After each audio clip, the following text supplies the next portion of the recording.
Hello students, welcome to our channel Smart School Bengali Adda 24/7. আজকে আমাকে একটা অন্য রোলে দেখতে পাচ্ছ। তোমাদের দেখে অবাক লাগতে পারে যে স্যার এটা কোথায় বসে আছে, কোনো হট সিট না। স্যার আজকে বসে আছেন একটা হোস্টের সিটে, যেখানে তোমাদের জন্য আমরা নিয়ে আসছি একটা পডকাস্টটা কিসের উপর? পডকাস্ট হচ্ছে ফিজিক্স নিয়ে। এই দাঁড়াও, পালিয়ে যেও না। ফিজিক্সটা অতটাও ভয়ের নয় যে শুনেই পালিয়ে যেতে হবে। ফিজিক্স মজাদার।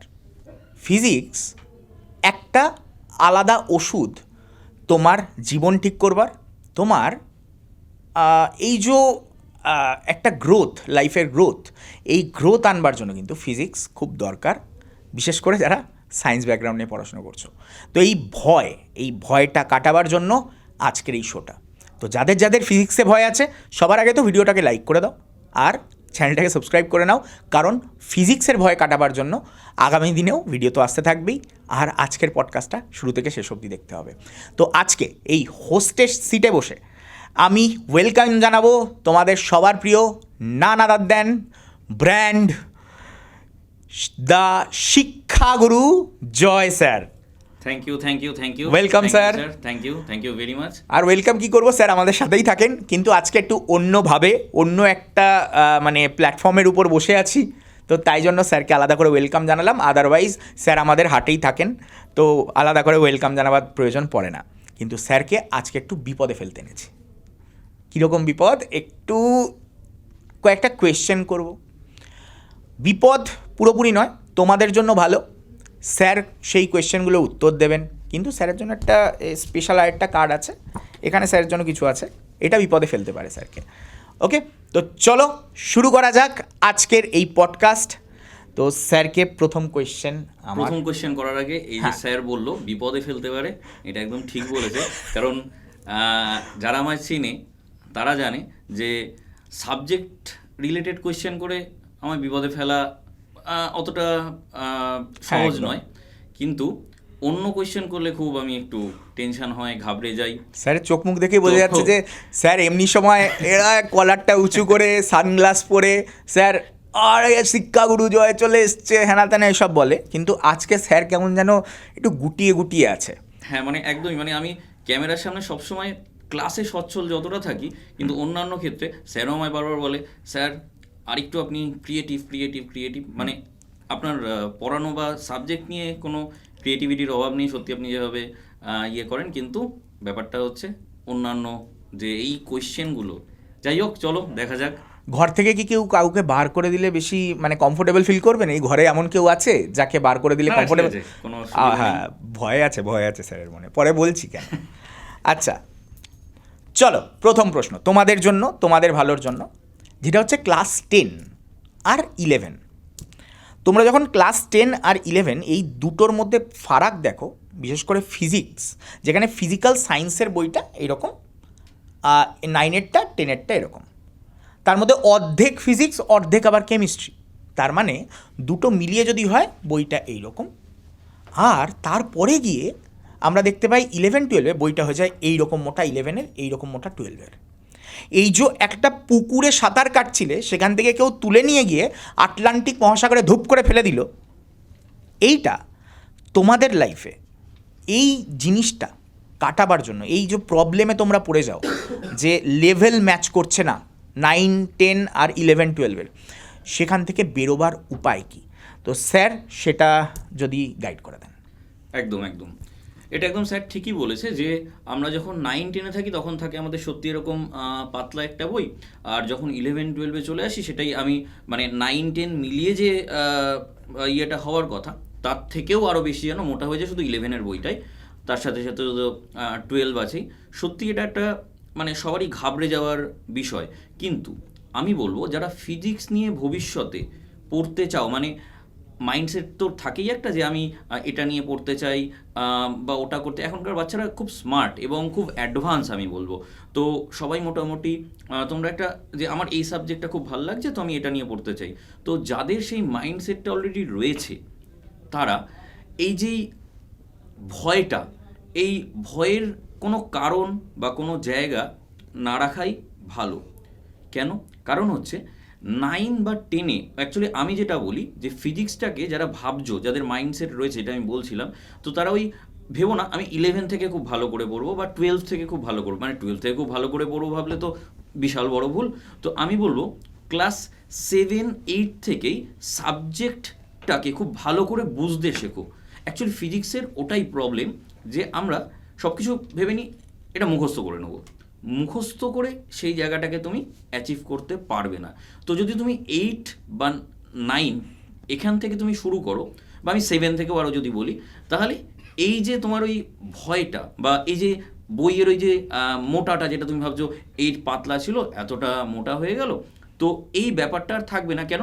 সাবজেক্টটার প্রতি না তোমার একটা আলাদাভাবে একটা ভালোবাসা তৈরি হবে, যেটা ওই বইয়ের ওই পাতলা বা মোটা ওটার ওপর নির্ভর করবে না। হ্যাঁ, তবে এটা ঠিক যে 9 আর 10-এর সাথে একটা আকাশ পাতাল তফাৎ, হিউজ সিলেবাস, ভাস্ট সিলেবাস। তবে অনেক ক্ষেত্রেই মানে আমি বলবো 50% বা 60% ক্ষেত্রে 9-10-এ যে পড়ছো সেগুলোকেই যদি ভালো করে বুঝে মন দিয়ে পড়ো, তাহলে কিন্তু 11-12-এ গিয়ে দেখবে ওগুলোর আপডেটেড ভার্সন, আমরা বলি না যে সফটওয়্যারটাকে বা অ্যাপটাকে আপডেট করে নেওয়া, জাস্ট ওরকমই মনে হবে, আর কিছুই নয়। তবে হ্যাঁ, চেঞ্জেস তো বা সেটার ডেপথ তো অনেক বেশি, সেটা তো অবশ্যই একটা ম্যাটার করে। এই ব্যাপারে আমি একটা জিনিস জয় স্যারকে জিজ্ঞাসা করব, এটা কি শিক্ষা ব্যবস্থার কোনো কারণে, ওয়েস্ট বেঙ্গলের শিক্ষা ব্যবস্থার ফল যে এত পাতলা বই থেকে এত মোটা বই হয়ে যাওয়া? সেই ক্ষেত্রে কি সিবিএসসি আইসিএসসি কোনোভাবে এই দিকে কি এগিয়ে? আর এগিয়ে থাকলে কি পয়েন্টটা আপনি না, আমি যেটা বলবো সেটা হচ্ছে যে যদি আমি ওয়েস্ট বেঙ্গল বোর্ড, সিবিএসসি এবং আইসিএসসির সাথে বলি, তুলনা করি, তাহলে আমি যেটা ইন জেনারেল প্রেফার করি, অনেক মানে বেশিরভাগ ক্ষেত্রেই সবার তো জয়েন্টের দিকে ঝোঁক থাকে, যেই বা ডাব্লিউবি যেইর দিকে ঝোঁক থাকে। তো তাদের ক্ষেত্রে আমি বলবো যে 9-10টা ওয়েস্ট বেঙ্গল বোর্ড বা আইসিএসসি বোর্ড, এটা হলে আমার এটা পার্সোনাল ওপিনিয়ন বেস্ট। কেন? তার কারণ এই বইগুলো যদি তোমরা ফলো করো, তাহলে এগুলোতে না অনেক ডিটেলিং, মানে 9-10, বিশেষ করে আমি আইসিএসসির যদি বলি, অনেক বেশি ডিটেলিং ওখানে বলা আছে। ব্যাপারটা কি, মানে আমি যদি ধরো 10 পাতা পড়লাম, কেমন, আর তার থেকে আমি 5 পাতা পড়লাম, তো তফাৎটা বোঝাই যাচ্ছে যে আমি 10 পাতা পড়ে এবার আমি 100 পাতা বা 50 পাতার জন্য তৈরি হচ্ছে, আর আমি 5 পাতা পড়ে 100 পাতা বা 50 পাতার জন্য তৈরি হচ্ছি। এই ব্যাপারটা হচ্ছে একটা চেঞ্জেস।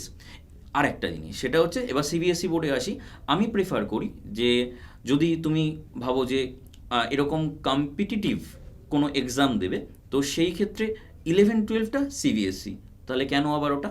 তার কারণ হচ্ছে ওইখানে খুব টু দ্য পয়েন্ট, খুব সুন্দর করে একদম সাজানো গোছানো, খুব ভালোভাবে, মানে একদম syllabus-টা exam oriented, exam oriented। Exam oriented? এটা হচ্ছে আমার একদম সম্পূর্ণ পার্সোনাল ওপিনিয়ন, এটা দ্বিমত হতে পারে, এ নিয়ে কোনো অসুবিধা নেই। বুঝেছি। এইবার দ্বিতীয় প্রশ্নতে যাচ্ছি, একদম স্যার। সেটা হচ্ছে আপনার একটা ট্যাগলাইন আছে, ফিজিক্সে ভয় আর চিন্তা নয়, আর চিন্তা নয়, সঙ্গে আছে শিক্ষাগুরু জয়। কিন্তু যতই বলুন না কেন, ফিজিক্সে সবার ভয়, সবার একটা ভয় রয়েছে। এই ভয় কাটাবার কোনো উপায় বা কিছু? একদম। অ্যাকচুয়ালি ফিজিক্সের ভয়ের একটা আসলে না, যখন 11-12-এ, বিশেষ করে আমি এখন দেখছি, বিশেষ করে এগুলো যারা 11-12-এ পড়ছে তারা কি ভুলটা করছে, আমি ফিজিক্স নিলাম কিন্তু অঙ্কটা না আমার বড্ড কঠিন লাগে, অঙ্কটা নেবো না, দরকার নেই অঙ্কটা, ঠিক আছে ম্যানেজেবল, ম্যানেজ করে নেবো। এই জিনিসটা আমি বলবো বিশাল বড় ভুল। ফিজিক্স যদি পড়তে হয় তাহলে অঙ্ককে পাশে নিয়েই চলতে হবে, মানে একে অপরের হাত ধরে চলা যাকে বলে। মানে আমার যদি ফিজিক্স শিখতে হয় তাহলে আমার অঙ্কের হাত ছাড়লে চলবে না। এটা হচ্ছে একটা বিশাল সমস্যা, যে আমি ভেবে ফেলি যে আমি অঙ্ক না করেই আমি ফিজিক্সটাকে করে ফেলবো। আর আমি যে শুরুতেই আরেকটা কথা বললাম যে ভয়ের আর একটা প্রধান কারণ হচ্ছে আমি সব কিছুকেই মুখস্থ করে নেওয়ার চেষ্টা করি। এটা ভীষণ বড় ভুল ধারণা। যেমন আমি ছোট্ট একটা এক্সাম্পল দিয়ে বোঝাই, আমি যখন ক্লাস করাই, যেমন সাপোজ রোধ বা রেজিস্ট্যান্স আর টেম্পারেচার বা তাপমাত্রা, এটার রিলেশনটা এটা আমায় মুখস্থ রাখতে হবে। হ্যাঁ, রোধ, আচ্ছা তাপমাত্রা বাড়লে এটা হবে, তাপমাত্রা কমলে এটা হবে। প্রয়োজন নেই, এগুলো না প্রয়োজন নেই। আমি আরেকটা মজার এক্সাম্পল দিয়ে আরেকটা জিনিসও বলছি, যেমন সান্দ্রতা বা ভিসকোসিটি। এর সাথে টেম্পারেচারের কি সম্পর্ক? আচ্ছা, আমি একটু স্যারের থেকে টাইম চেয়ে নিয়ে এই হ্যাঁ, ব্যাপারটা হ্যাঁ, বলছি। তোমরা একটু একদম, দেখো তো 100% টাইম আছে। একদম, যে তোমরা একটু দেখো তো যে তোমাদের আমি যেটা বলছি সেটাই তোমাদের বুঝতে অসুবিধা হয় কিনা। স্বাভাবিক যে তোমাদের গুলিয়ে যায় যে সান্দ্রতা বা ভিসকোসিটি টেম্পারেচারের সাথে। ভিসকোসিটিটা কমবে না বাড়বে দরকার নেই, মনে রাখো, মুখস্থ করার দরকার নেই, কমবে না বাড়বে মুখস্থ করার দরকার নেই। তাহলে স্যার সোজা একটা জিনিস ভাবো, বাড়িতে ডাল খাও, কোনো অসুবিধা নেই। তুমি মা গরম গরম ডাল করে দিল, তুমি বলো মা এক বাটি ডাল দাও তো, ওই ডালটাই তুমি ভাতের পাতে ঢালো তো, খুব সুন্দরভাবে পড়ে যাবে তো, কোনো অসুবিধা হবে না তো, ঠিক? এবার ওই ডালটাকেই তুমি এবার ধরো বেঁচে গেছে কিছু ডাল, তো তুমি ওটাকে ফ্রিজে রেখে দাও। পরের দিন সকালে গরম না করে ঠান্ডা অবস্থায় ডালটাকে আবার, মানে ধরো তুমি স্কুলে যাবে বা কোথাও যাবে, ওই ঠান্ডা ডাল একদমই গরম না করে ওটাকে তুমি নাও তো, দেখবে কী হবে, একটা থকথকে ব্যাপার চলে আসবে না, মানে একটা পড়লো এরকমভাবে বাটি থেকে যেন কিছু একটা পড়ে গেল, এরকম হবে না? তাই তো। তার মানে তুমি দেখো ফ্রিজে আমরা যখন খাবারটা রাখছি তখন টেম্পারেচার কি হয়ে যাচ্ছে, কমে যাচ্ছে। তো আমি খুব সুন্দরভাবে এটা বলি, টেম্পারেচার গেল কমে আর ডাল গেল জমে।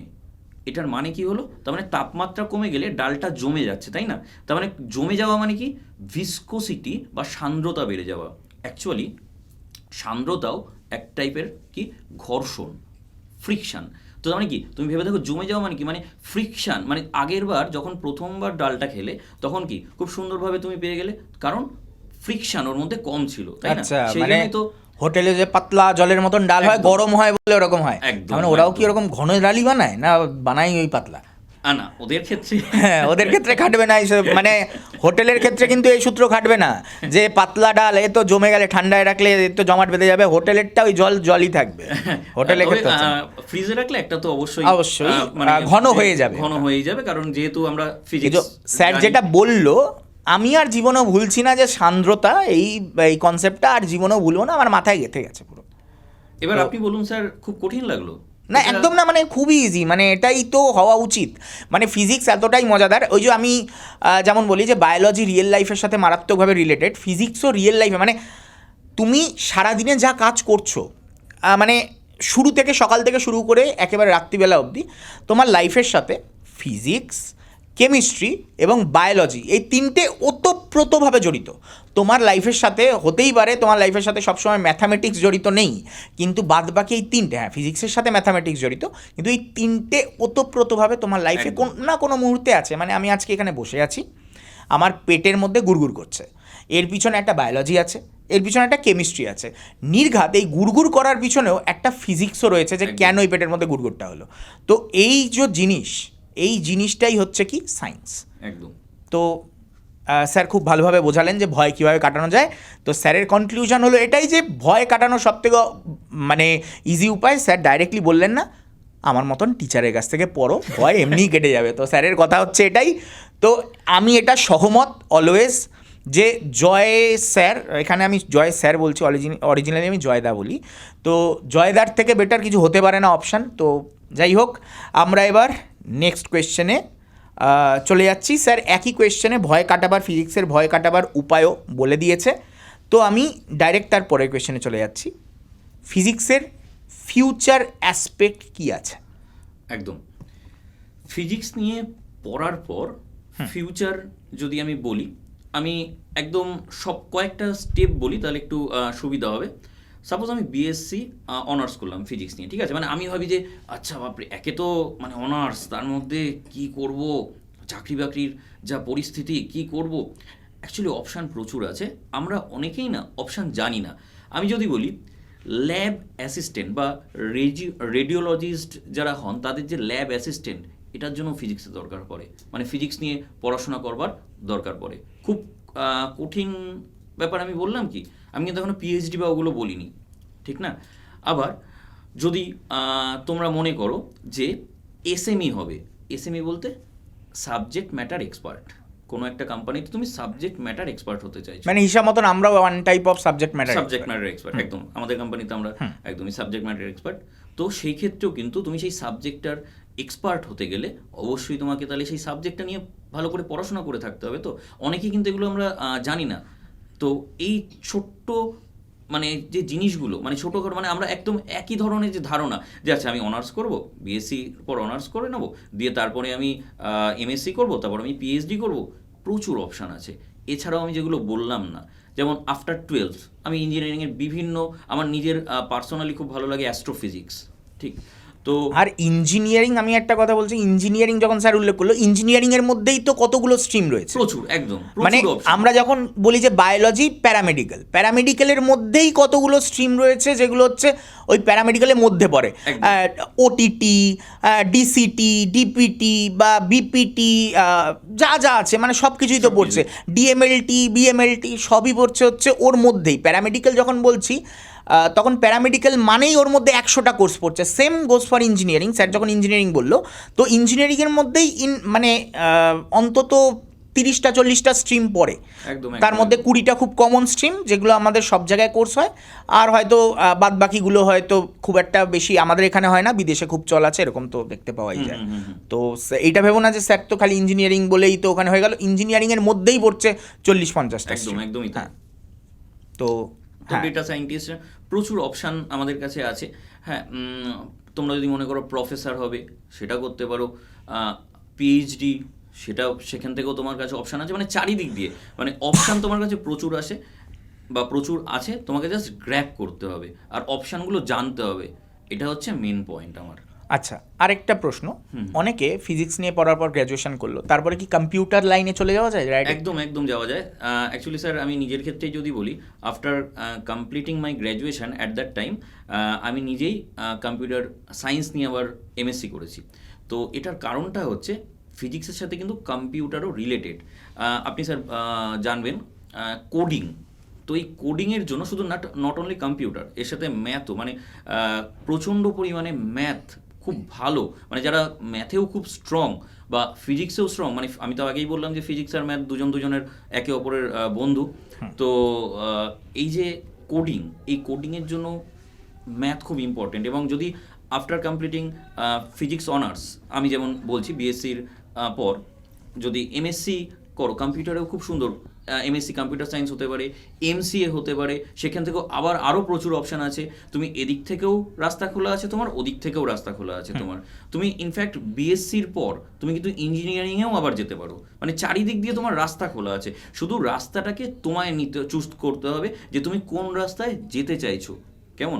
আর আমি তো ফিজিক্সের লোক, তো ওইভাবেই তোমাদের বোঝাতে সুবিধা হবে যে তুমি গলিগালা পছন্দ করছো নাকি তুমি মেন রোড ধরেই যেতে চাইছো। মানে মেন রোড মানে ওই যে বিএসসি, এমএসসি, পিএইচডি, আর গলিগালা মানে তুমি এরপর একটা ল্যাব অ্যাসিস্ট্যান্ট হিসাবে কাজ করতে চাইছো বা অন্য কোনো, মানে বিভিন্ন যে শাখা প্রশাখাগুলো, গলিগালা মানে আবার অন্য কিছু হবে না, বিভিন্ন যে শাখা প্রশাখাগুলো সেগুলো সম্বন্ধে তোমার যেন জ্ঞান থাকে, এটাই আমার বলা। হাইওয়েও আছে, হাইওয়েও আছে তোমার, অ্যাস্ট্রোফিজিক্স এগুলো হচ্ছে হাইওয়ে ফিজিক্সের। মানে তুমি যদি নাসায় জব করতে চাও অ্যাস্ট্রোফিজিক্স নিয়ে পড়ো, তুমি যদি ডিআরডিও, ইসরোর মতন জায়গায় তুমি কাজ করতে চাও, তুমি ফিজিক্সের ওই লেভেলে যাও, তুমি পিএইচডি করো, তো তোমার জন্য হাইওয়েও খোলা আছে, তুমি টপ র্যাঙ্ক সায়েন্টিস্টও হতে পারো। তো তোমার শেখার ইচ্ছার উপর, তোমার জানার ইচ্ছার উপর এবং তোমার নিজের গ্রোথের ইচ্ছার উপর নির্ভর করছে। তো স্যার অনেকটাই, আপনার কোনো কারণে অসুবিধা হচ্ছে না তো? মানে আপনি আমায় যাই প্রশ্ন করছেন সবই একটা করে এক্সাম্পলে চলে যাচ্ছি তো? না না, মানে এটা তো আমার জন্য এবং ছাত্রদের জন্য বেটার অপশান। ছাত্ররা চাই হচ্ছে যে একটা কেউ, কোনো টিচার থাকবে বা কোনো গাইড থাকবে যে আমাকে মানে পুরোপুরি এক্সাম্পলের মাধ্যমে বোঝাবে, রিয়েল লাইফ এক্সাম্পল। তো সেটাই জয় স্যার করছেন এবং আমি জয় স্যারকে তার জন্য ধন্যবাদও জানাবো যে এইভাবে বোঝাবার জন্য। একটা ছোট্ট কথা বলি স্যার, অ্যাকচুয়ালি আমায় সাবজেক্টের প্রশ্নই করুন আর আমায় অন্য প্রশ্নই করুন, মানে আমি চেষ্টা করি কোনোভাবে যদি একটা এক্সাম্পল দিয়ে বুঝিয়ে দেওয়া যায়, ওটা আমার কাছে সব থেকে সহজ বিষয়। এইবার দেখবো কোনটা কি এক্সাম্পল দিয়ে বোঝায়। এবার আমার দ্বিতীয় কার্ড ওপেন হতে চলেছে। এটা খুব একটা, হ্যাঁ এটা খুব একটা ওই গলিগালা দিয়ে যাওয়ার রাস্তা নেই এখানে, একেবারে সোজা হাইওয়েতে আমি নামিয়ে দিয়েছি। এবার হয়তো সামনে যাবে নাহলে পিছনে যাবে, একেবারে দুটো রাস্তাই খোলা, কোনো গলিগালার রাস্তা নেই। তো এটা হচ্ছে এখন আমাদের হতে চলেছে র্যাপিড ফায়ার রাউন্ড। এই র্যাপিড ফায়ারে, হ্যাঁ এই র্যাপিড ফায়ারে আমি জয়দার দিকে অপশানের বান ছুড়ে দেব। অপশান দুটো থাকবে। মানে কি স্যার এমসিকিউ 4টে অপশান থাকবে? 4টে না, দুটো। আচ্ছা আচ্ছা আচ্ছা, দুটো অপশান থাকবে, কিন্তু এই এমসিকিউতে টাইম খুবই কম, মানে 1-2 সেকেন্ডের মধ্যে অ্যান্সার দিতে হবে। বাপরে। এবং এই 1-2 সেকেন্ডের মধ্যে অ্যান্সার না দিতে পারলে তাহলে ধরে নিতে হবে স্যার ঢপ মারছে, একেবারে সোজা। যেই এখানে আমি 10-11টা এরকম বলবো র্যাপিড ফায়ারের পয়েন্ট, তোমাদের যেটা মনে হবে স্যার ঢপ মারছে, কমেন্টে ইমিডিয়েট কমেন্ট করে দেবে স্যার এইটা ঢপ মেরেছে। ঠিক আছে? ওকে, সবাই রেডি? স্যারও রেডি? Sir ready? একদম রেডি। তোমরাও রেডি? তো তোমরা কমেন্ট করবার জন্য বসে থাকো, স্যার কোনটায় ঢপ মারছে কমেন্টে জানাবে। ঠিক আছে? তো স্যার র্যাপিড ফায়ারের প্রথম প্রশ্ন, প্রথমে আগে জানিয়ে দিই স্যার বিবাহিত। বউয়ের ভয় না ভগবানের ভয়? তাড়াতাড়ি স্যার, তাড়াতাড়ি। ভগবান ভগবান ভগবান ভগবানের ভয়? ভগবান না স্যার, একটু চেঞ্জ করে নিন। হ্যাঁ, তাহলে কোনটা? বউয়ের বউয়ের বউয়ের ভয়। বউয়ের ভয়, এটা বুঝতে পারি আমরা। দুটো ভয় তো পাই আমি। হ্যাঁ, মানে দুটো ভাই পায়, কিন্তু একটা সঙ্গে সঙ্গে রিয়াকশান দেবে আর একটা পরে গিয়ে, তো সঙ্গে সঙ্গেরটার থেকে বাঁচার জন্য এটা বললো আর কি। আচ্ছা, পাহাড় না সমুদ্র? পাহাড়। এটা খুব ইজি কোয়েশ্চেন ছিল। এবার আড্ডা 247 নাকি আগে যেখানে যেখানে পড়িয়েছে সেগুলো? আড্ডা 247। এই জায়গায় কিছু বলার আছে আমার। হ্যাঁ। আমি আগে যেখানে যেখানে ছিলাম, যে প্রতিষ্ঠানগুলোতে ছিলাম, সেগুলো খুব ভালো, অসাধারণ। মানে আমি কখনো তুলনায় আনবই না কাউকে, সবাই খুব ভালো। মানে আমি যেমন একটা কথা সবসময় পড়ানোর সময় বলি যে টিচার কখনো কেউ খারাপ হয় না, ঠিক একইভাবে কোনো প্রতিষ্ঠান কখনো খারাপ নয়, একদম। সবাই ভালো। প্রত্যেকে নিজের মতো করে চলে। এবার আসি আড্ডা 247। আড্ডা 247-এর এনভায়রনমেন্ট, আমি ওটা নিয়েই বলতে চাইছিলাম যে ওয়ার্ক কালচার। ওয়ার্ক কালচারের ক্ষেত্রে আপনি কাকে এগিয়ে রাখবেন? হ্যাঁ, ওয়ার্ক কালচারের দিক দিয়ে আড্ডা 247 একদম এগিয়ে রাখবো আমি। সত্যি মানে কাজ করে মজা, আনন্দ, মানে সত্যি কথা বলতে স্যার কি বলুন তো, আপনি ধরুন মানে ওই আবার হয়তো আমি একটা এক্সাম্পলের মধ্যেই চলে যাব। আপনি ধরুন কোথাও একটা কোনো সাবজেক্ট নিয়ে বসলেন, দেখলেন আপনার ভাল লাগছে না পড়তে, বাট একটা সাবজেক্ট আপনার খুব মজা লাগছে পড়তে, তার মানে নিশ্চয়ই তো কোনো কারণ আছে। মানে আপনার আরেকটা জিনিস হচ্ছে কি, মানে কোনো একটা কাজ করছেন যেটা আপনাকে জোর করে করানো হচ্ছে, আর কোনো একটা কাজ করছেন যেটা মানে আমায় ধরুন আপনি বললেন স্যার আপনাকে 10টায় আসতে হবে, 5টায় যেতে হবে, আর তার মধ্যে এই কাজগুলো আমায় সব করে দিতে হবে। আর আপনি আমায় বললেন স্যার আপনার 10টায় আসতে হবে, আজ সারা দিন এখানে থাকতে হবে, কবে বাড়ি যাবেন জানেন না, কিন্তু সারাদিন আপনার পড়াতে হবে। আমি বললাম ওকে স্যার, সেকেন্ডটা আমার জন্য বেশি মানে ভালো। মানে আমি বোঝাতে পারলাম আশা করি। একদম একদম একদম। এরপর দুর্গাপুজোর ক্ষেত্রে একটা প্রশ্ন, দুর্গাপুজোয় প্যান্ডেল হপিং নাকি বন্ধুদের সাথে আড্ডা? প্যান্ডেল হপিং মানে খুব ভালোবাসি। মানে আমি এত ঠাকুর দেখতে ভালোবাসি, মানে আমার পায়ের অপারেশনের কারণে আমি এখন একটু সেটা কম হয়ে গেছে, বাট মানে এরকমও গেছে যে আমি মানে 5-6 কিলোমিটার শুধু কোনো প্যান্ডেল যাতে মিস না হয়ে যায় সেজন্য হেঁটে গেছি, এরকম পরিমাণে আমি ঠাকুর দেখি, কোনো ঠাকুর যেন বাদ না যায়। হ্যাঁ, সেটা স্যারের হাঁটার অভ্যাস আছে, আমি বুঝে গেছিলাম। স্যার পায়ে প্রায় একবার ল্যাংড়া হয়ে গেছিল। একদম। সেটা হচ্ছে আমরা সেমিনারে গেছিলাম, সেটা শিলিগুড়ি, সেখানে স্যার ল্যাংড়া হয়ে গেছিলো প্রায়, মানে ওঠার পর কোনো কারণে স্যারের একটা পায়ে প্রবলেম হয়ে গেছিলো, তার প্ল্যাটেল্লা নড়ে গেছিলো। তো তারপরেও সে একটা দার্জিলিং একটা জায়গা আছে উইশ লেক অনেকটা উপরে, সেটাই যাওয়ার জন্য স্যার পাগল হয়ে গেছিলো রীতিমতো। স্যার থেকে আমি ছোটো হলেও স্যারকে প্রায় ধমকে চমকে স্যারকে থামিয়ে রেখেছিলাম। তো স্যারের হাঁটার অভ্যাস আছে 5-6 কিলোমিটার, কেন 50-60 কিলোমিটারও হেঁটে দেবে, এই নিয়ে আমার কোনো সন্দেহ নেই আর কি। যাই হোক, তারপরে লাইফ আফটার ম্যারেজ না before marriage? Before marriage sir. না স্যার, আপনি আবার অপশন পাল্টে দিন। আফটার না বিফোর? দুটোই তো মানে দুরকম। রীতিকা বেরিয়ে যা, এখান থেকে বেরিয়ে যা, এরপরে আচ্ছা এরপর বেরিয়ে গেছে। হ্যাঁ, বিফোর ম্যারেজ। আচ্ছা, বিফোর ম্যারেজ তো আপনি আবার এটা না ঢুকতে বলবো না, তবে ঢুকবে ও, এক্ষুনি ঢুকিয়ে দেবে ওকে। কিন্তু ব্যাপারটা হচ্ছে এই ভিডিওটা তো অনলাইনেও পোস্ট হবে। বিফোর না after sir. Final after marriage. Very good. ভুলেই গেছে যে এটা অনলাইনে যাবে, সেটা দেখবে, তারপরে বিপদ ঘটতে পারে। এরপর মা না বাবা? এইটা খুব কঠিন কোয়েশ্চেন, সবার জন্য কঠিন, মানে ভীষণ কঠিন কোয়েশ্চেন।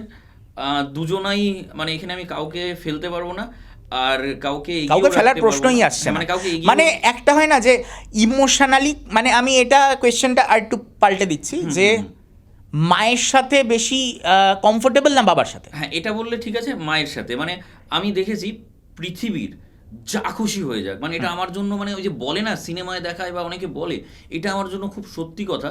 মানে আমার জন্য আমার মা পৃথিবীর মানে সব কিছুর সাথে লড়াই করতে পারে, মানে যে কোনো পরিস্থিতিতে, যে কোনো, মানে নিজের শরীর খারাপ নিয়েও সে যা যা করতে পারে অভাবনীয়। আমি আমার মার জন্য বা বাবার জন্য হয়তো তার মানে কি বলবো 0.5% হয়তো করে উঠতে পারিনি। আর একটা জিনিস উল্লেখ করব, বাবা 2023 সালে খুব অসুস্থ হয়ে গেছিলো, প্যারালাইসিস। সম্পূর্ণ কৃতিত্ব আমার মার পুরোপুরি সুস্থ হয়ে যাওয়ার জন্য।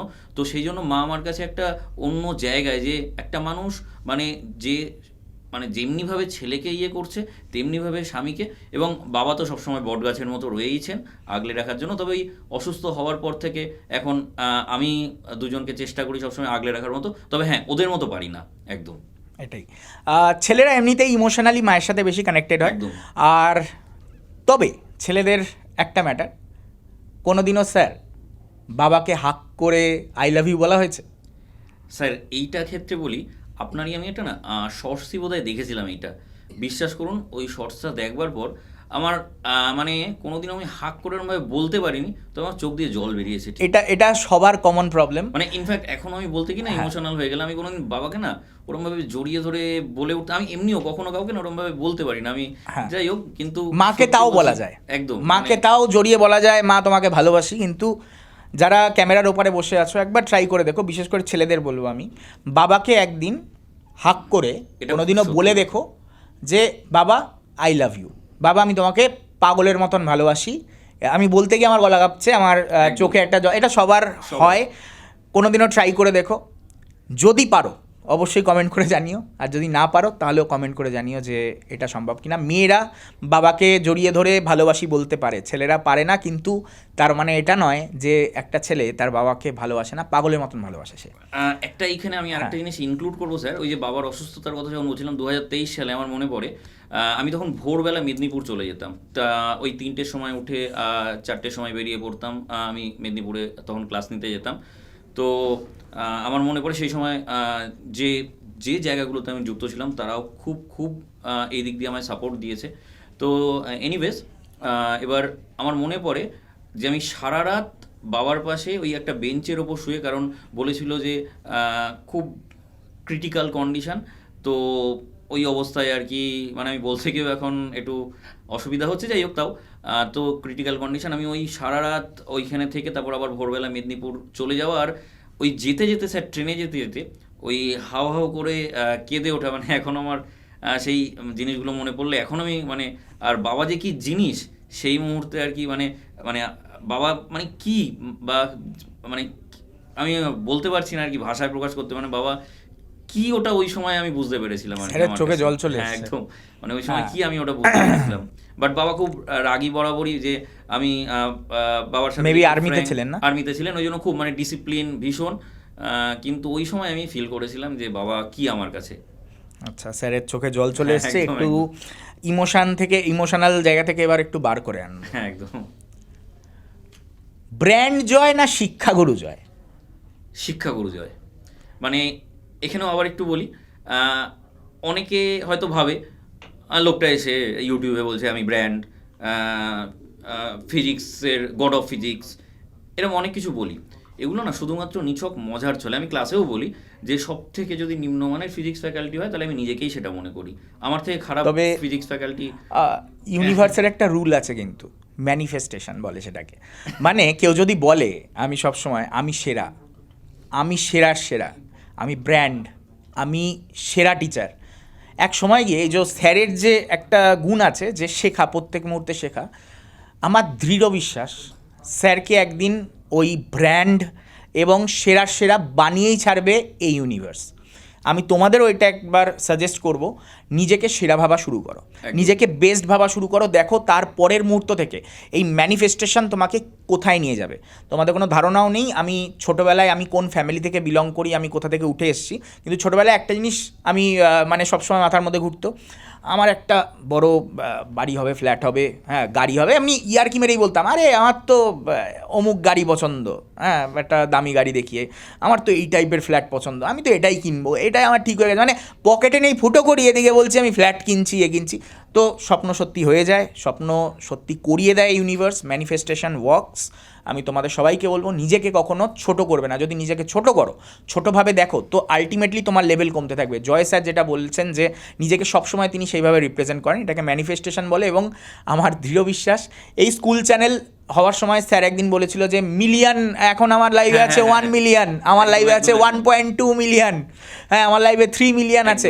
তো একদিন দেখো এই চ্যানেলটা আজ থেকে, এই ভিডিওটা আজ থেকে কয়েক বছর বাদে হয়তো কেউ দেখবে, হয়তো তখন তোমরাও দেখতে পাবে ওই ম্যানিফেস্টেশন কাজ করেছে।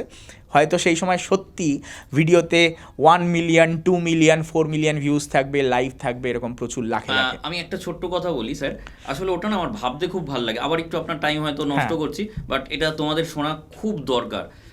তোমরা অনেকেই শুনবে যে আমি পড়ানোর ক্লাসের সময়ও বলি যে একটু ফর্মুলাগুলো মনে করতে করতে ঘুমিয়ে পড়ো, কালকে পরীক্ষা আছে, এরকম বলি। আর আমি কিভাবে ঘুমাই জানো? আমি রোজ আমার যখন ঘুম আসে না খুব, আমি শুধু চোখটা বন্ধ করি, করে ভাবি আমি একটা আমার স্বপ্নের দুনিয়ায় রয়েছি। আমার একটা নীল রঙের BMW রয়েছে, যেটা স্টিল কালারের হ্যান্ডেল রয়েছে, যেটার মধ্যে বসে আমি সারা পৃথিবী ঘুরছি। এটা আমার কাছে স্বপ্নের মতো। হয়তো একদিনে হবে না, বাট একদিন হবে, এটা আমি বিশ্বাস করি। খালি তেলের প্রচুর দাম, একদম। সারা পৃথিবী যদি BMW-তে ঘুরতে যায় তেলের খনি লাগবে। ওই যে স্যার বললাম যে মানে এটা স্যার ধরেই নিয়েছেন ভাবতে স্যারের ভাবতে এমন একটা লেভেল হতে চলেছে যে স্যারের তেলের খনি আছে, এরকম একটা লেভেল হতে চলেছে। তার মানে বোঝা যাচ্ছে দুবাই শেখ ফেক লেভেলের স্যারের ভাবনা চিন্তা। না, তো আমি একদম মাটির মানুষ হয়ে থাকতে চাই। আর শিক্ষাগুরু জয়কে নিয়ে একটু বলতে চাই। শিক্ষাগুরু জয় এমন একজন শিক্ষক হতে চায় যার কাছে ফিজিক্সের কোনো মানে সে ফিজিক্সের কোনো প্রশ্ন করলে সেই প্রশ্নের উত্তর যেন সবসময় সেই শিক্ষাগুরু জয়ের কাছে থাকে, এবং শুধু উত্তর থাকে না, সেই লেভেলের বোঝানোর, মানে তার যেন ওই প্রশ্ন নিয়ে কখনো না ডাউট হয়। এরপরে আরেকটা প্রশ্ন, বউয়ের সাথে টাইম কাটানো নাকি নিজের ভাই বোনদের সাথে টাইম কাটানো? এটা আশা করি খুব একটা সমস্যা করবে না, নিজের ভাই বোনদের সাথে টাইম কাটানো। কারণ আমার ওয়াইফও খুব ভালোবাসে আমার যে ভাই বোন আছে তাদের সাথে টাইম কাটাতে। তো এই ব্যাপারে ও খুব একটা অসুবিধা বলবে না। এইবার এর পরের প্রশ্নটায় একবার আমি ঋতিকা ম্যাম এই পডকাস্ট রুমেই বসে আছে, আমি পডকাস্ট রুমের বাইরে বার করে দিচ্ছি। এইবার আমি কোয়েশ্চেনটা করছি, ঠিক আছে? ম্যাম বেরিয়ে গেছে, ম্যাম বেরিয়ে গেছে। এইবার আমি কোয়েশ্চেনটা করছি, বউয়ের রান্না না মায়ের রান্না? মায়ের রান্না, মানে মা যদি আমাকে কি বলবো, মানে ওই আলু সিদ্ধ ভাতও আর রান্নার থেকে বড় কথা, মা ওই রান্না করার পরে যে খাইয়ে দেয় না, উফ, আশা করি এটা আমার সাথে সবাই বলবে, মানে অসাধারণ অসাধারণ, মানে ওই অদ্ভুত একটা টেস্ট অ্যাড হয়ে যায়। ওটা আমি কাউকে ফিল করাতে পারবো না, যারা ফিল করেছো সবাই জানো। মানে যে কোনো রান্না, মানে মা খাইয়ে দিলে একটা অদ্ভুত টেস্ট ওটার। তোমরা এটা স্ক্রিন রেকর্ডিং করে নেবে, ঠিক আছে? এইবার ঋতিকা ম্যাম, আরে স্যার এগুলো তো দরকার ছিল না। এখানে বস, এখানে বস। এবার কোয়েশ্চেন, অন্য কোয়েশ্চেন তো? হ্যাঁ অন্য কোয়েশ্চেন। হ্যাঁ বলুন। বউয়ের রান্না না মায়ের রান্না? রেকর্ড। বউয়ের রান্না, অবশ্যই বউয়ের রান্না, অবশ্যই। মানে বউয়ের রান্না খুব মানে খুব ভালো রান্না করে। তবে এখানে অ্যাড করতে চাই আমি, মাই ওই যে রান্নাটা না, মানে ওই যে খাইয়ে দিলে অসাধারণ টেস্ট, ওটা পাওয়া যায় না। বাট হ্যাঁ ঠিক আছে, বউয়ের রান্না। স্যার আপনি নেক্সট কোয়েশ্চেন চলে যান স্যার। আর নেক্সট কোয়েশ্চেন, হ্যাঁ বউয়ের নুন কাটা রান্না না মায়ের অসাধারণ? বউয়ের নুন কাটা রান্না, বউয়ের নুন কাটা রান্না, বউয়ের নুন কাটা রান্না। রেকর্ড হয়ে গেছে, চলো এটা এবার রেকর্ড করে নিয়েছো, স্ক্রিন রেকর্ড করে তোমরা একটা কাজ করবে। আমি না আগে জানলে আমি আসতাম না এই পডকাস্টটায়। এই পার্টটুকু কেটে তোমরা স্যারকে, ম্যামকে ইনস্টাগ্রাম, ফেসবুক, ইউটিউব, যত সোশ্যাল মিডিয়া আছে সেখানে ছেড়ে স্যার ম্যামকে ট্যাগ করবে। তোমাদের কাজ এটা। হ্যাঁ, এইবার তারপরে রিয়াকশান ভিডিও আমি শ্যুট করে তোমাদের সবাইয়ের উদ্দেশ্যে পোস্ট করে দেবো যে ম্যাম তারপর স্যারের কি হালত করেছেন অফিসে, ঠিক আছে? তোমাদের কাজ এটা কেটে নিয়ে ভাইরাল করে দাও। এর পরের প্রশ্ন, কলিগ রীতিকা না ওয়াইফ রীতিকা? দুটোই খুব সুন্দর হ্যান্ডেল করে। কোন দিকটা কোনটা বেটার মনে হয়, কলিগ রীতিকা না ওয়াইফ রীতিকা? ওয়াইফ রীতিকাতেই যাই, কারণ মানে আমি খুব অগোছালো একজন মানুষ, মানে যে নিজেই জানি না যে মানে এখন আমি এটা কোথায় রেখেছি ওটা কোথায় রেখেছি। আর ওই একটা মানে আগে মা করতো, আর এখন ওয়াইফ, মানে মাও অবশ্যই করে, কিন্তু মারও তো এখন বয়স হচ্ছে, তো এত সুন্দরভাবে সব কিছুকে হ্যান্ডেল করে, মানে অসাধারণ। মানে আর নিজেকেও কলিগ, মানে যখন আমরা অফিসে থাকি একবার, স্যার আপনি ওটাও দেখেছেন হয়তো, একবারের জন্য মনে হয় না যে আমাদের মধ্যে কোনো হাজব্যান্ড ওয়াইফ রিলেশন আছে। আবার যখন বাড়িতে থাকি তখন একবারের জন্য মনে হয় না যে আমরা অফিসের কলিগ, একদম বন্ধুর মতো। তো সেটা আমরা দেখতে পেয়েছি, মানে কলিগ রীতিকাকে কেন চুজ করবে না? কলিগ রীতিকা সবসময় অফিসের মধ্যে জয় স্যারকে ধমকায় চমকায়। একদম একদম কোনো, হ্যাঁ, তো ওটা চুজ করার প্রশ্নই আসছে না। আমি জানি না ওয়াইফ রীতিকা বাড়িতে কেমন হ্যাঁ, কি ওই করে, একই রকম। একই একই। তাহলে আর কি তবে হবে? আমার সুবিধা হয় অনেক কিছু, মানে আমি কিছু হ্যাঁ, মানে- মানে ইনফ্যাক্ট আমার কিছু পাসওয়ার্ডেরও যদি ইয়ে হয়, আর এটা একটা জিনিস আমার বলা অবশ্যই, মানে এটা গুণ বলা উচিত, মানে এটা আপনিও, মানে আপনার ক্ষেত্রে আমি দেখেছি। তো কোনো পাসওয়ার্ড বা ফোন নাম্বার আমার মানে একটুও লজ্জা নেই। আমার রীতিকা ম্যাডামের, মানে তোমাদের রীতিকা ম্যাডামের ফোন নাম্বার কিন্তু আমার মুখস্থ নেই, কিন্তু এই রীতিকা same ম্যাডামের problem। আমার ফোন নাম্বার থেকে শুরু করে, আমার বাবা মার ফোন নাম্বার থেকে শুরু করে, রীতিকা ম্যামের খুব ভালো একজন পছন্দের মানুষ, সেটা হচ্ছে আমার ছোটো কাকার ছেলে, তার ফোন নাম্বার পর্যন্ত মুখস্থ। মানে ইনফ্যাক্ট ব্যাংকের যে অ্যাকাউন্ট নাম্বার থেকে শুরু করে আমার সমস্ত পাসওয়ার্ড, ওই জন্য আমি ওকেই বলে রেখি। তো মানে অসাধারণ, মানে এই ট্যালেন্টটা কী করে আমি বলতে পারবো না। এবার আমি আমার একটা লাইফের এক্সপিরিয়েন্স বলি। কোয়েশ্চেন র্যাপিড ফায়ার শেষ হয়ে গেছে, আমি জাস্ট একটা এক্সপিরিয়েন্স বলি। আমি এতটাই ভুলোবো না, আমি ব্যাংকে গিয়ে আমি একবার নিজের নাম ভুলে গেছিলাম। হ্যাঁ, এটা আমি শুনেছি তাই। মানে জানি না কী কারণে আমার ব্ল্যাক আউট হয়ে গেছিলো, যে আমি আমার নিজের নাম মনে করতে পারছি না। আমার সারনেম মনে আছে ভট্টাচার্যি, কিন্তু কোনো কারণে আমি নিজের নাম মনে করতে পারছি না। বাবার নাম মনে পড়ছে, মায়ের নাম মনে পড়ছে, কিছুতেই নিজের নাম মনে। তারপরে মনে পড়লো, আচ্ছা আমার কাছে তো ব্যাংকের পাসবুক আছে, ব্যাংকের পাসবুক খুলে তারপরে নিজের নাম মনে পড়লো যে আমার নাম সুভাশিস। তো তোমাদের যদি এরকম কোনো দিনও বিচ্ছিরি টাইপের লাইফে ব্ল্যাক আউট হয়ে থাকে, কোনো একটা মাইন্ডের থেকে বেরিয়ে গেছে, তো সেটা অবশ্যই কমেন্ট করে তোমাদের এক্সপিরিয়েন্স জানিও। তো র্যাপিড ফায়ার রাউন্ড শেষ, র্যাপিড ফায়ারটাই অনেকটা বড় হয়েছে। যাই হোক, স্যার সব কিছু এক্সপ্লেনও করে দিয়েছেন র্যাপিড ফায়ারের সাথে। র্যাপিড ফায়ার আর কি সঙ্গে সঙ্গে ফায়ার করে দিয়েছেন, কিন্তু তাকে এক্সপ্লেন করেছেন খালি কয়েকটা জায়গায়, না স্যার একটু টলমল হয়ে গেছিলেন। তো যাই হোক, ওগুলো নেওয়ার দরকার নেই, ওগুলো থাকবে, এগুলো তো কাটাই যাবে না, একেবারে গোটা যাবে, কোনো কাটাকাটি সিন নেই, একেবারে গোটা মাছ, এখানে কোনো কাটাপোনা বিক্রি হয় না। তো লাস্ট কোয়েশ্চেন একেবারে ছাত্রদের উদ্দেশ্যে, একদম। ছাত্রছাত্রীদের ফিজিক্সের ব্যাপারে কি সাজেস্ট করবেন? আমি ফিজিক্সের ব্যাপারে সাজেস্ট করবো আফটার 10 তোমরা যেটা করবে, 11-12 ওই যে বললাম ভার্স্ট সিলেবাস, প্রথমেই যেটা করবে একটা আলাদা, সম্পূর্ণ আলাদা খাতা বানাবে। কি থাকবে সেই খাতায়? প্রত্যেক চ্যাপ্টারের নাম, তার সাথে ওই চ্যাপ্টারের নিউমেরিক্যালগুলো করবার জন্য কোন ফর্মুলাগুলো আমার কাজে লাগছে। এইটা হচ্ছে একটা অসাধারণ এবং খুব ইম্পর্টেন্ট খাতা। এই খাতাটা যেন অবশ্যই থাকে। প্রথম একদম 11-এর প্রথম দিন থেকেই আমার এই কাজটা শুরু করে দিতে হবে।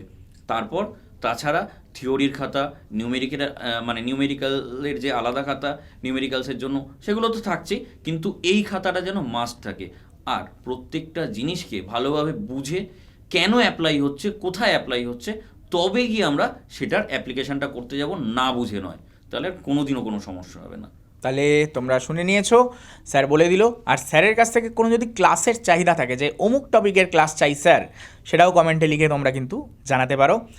শুরু থেকে শেষ অবধি তোমরা থাকার জন্য অশেষ ধন্যবাদ, এবং স্যারকেও ধন্যবাদ জানাবো যে আমাদের এই পডকাস্টে থাকার জন্য এবং আমাকে সুযোগ দেওয়ার জন্য। যে স্যার আমার থেকে অনেক বেশি অভিজ্ঞ, আমার থেকে অনেক বেশি জায়গায় পড়িয়েছেন, তবুও আমি আজকে স্যারকে হোস্ট করছি, এটা আমার জন্য সৌভাগ্যের। আর একটা ছোট্ট কথা, স্যার যেহেতু অভিজ্ঞতার কথা বললো, আরেকটা জিনিস বলি, অভিজ্ঞতা থাকুক বা যাই, তুমি যত বড়ই মানে ডিগ্রিধারী হয়ে যাও, শেখার যেন কোনো অভাব না থাকে। একদম। স্যারকেও জিজ্ঞেস করবে, আমি কিন্তু সমস্ত ছোটোখাটো ব্যাপার স্যারকে গিয়ে, স্যার আচ্ছা এটা করলে ঠিক হবে না, এটা করলে ঠিক হবে, একদম। বা এটার জন্য কি হয়, এই শেখার অভ্যাসটা যেন কখনো নষ্ট না হয়ে যায়। একদম। তো স্যারের এই গুণটা রয়েছে। আমি চাইবো যে তোমরা যারা ছাত্র, স্যারের ছাত্রছাত্রীরা, তাদের মধ্যেও জানতে এই গুণটা আসে যে শেখার কোনো শেষ নেই, একদম। আর মার খাওয়ারও কোনো বয়স নেই। সেটা অফিসে আর বর্ণনা করলাম না, তোমরা বুঝে গেছো যে কেন কেন মাঝখানে মাঝখানে কোয়েশ্চেনের আনসার চেঞ্জ হচ্ছিল।